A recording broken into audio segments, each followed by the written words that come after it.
kaalaman. Dugo na ang kabayaran, may gumawa ng paraan. At kung tanong mo ay saan galing ang kumatawan, galing pang kasulatan na siyang nagbihis ng laman.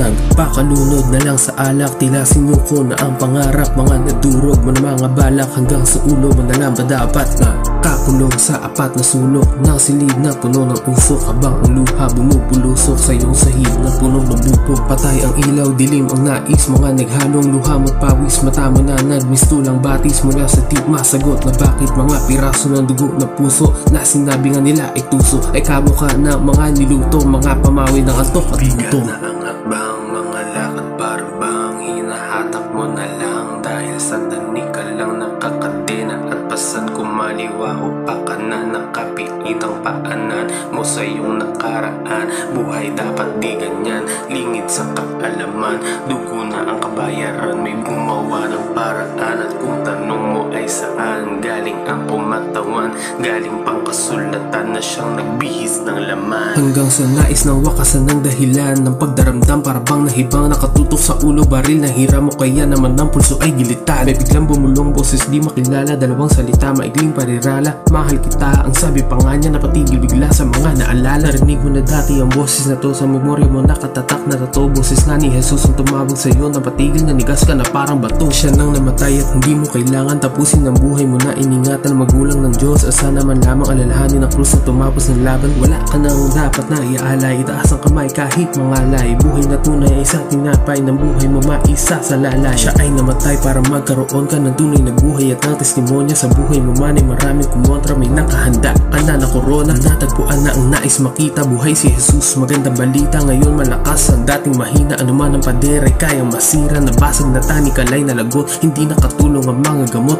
Ang dating tanong dahil siya ay takot, si Jesus lang ang siyang naging tamang sagot.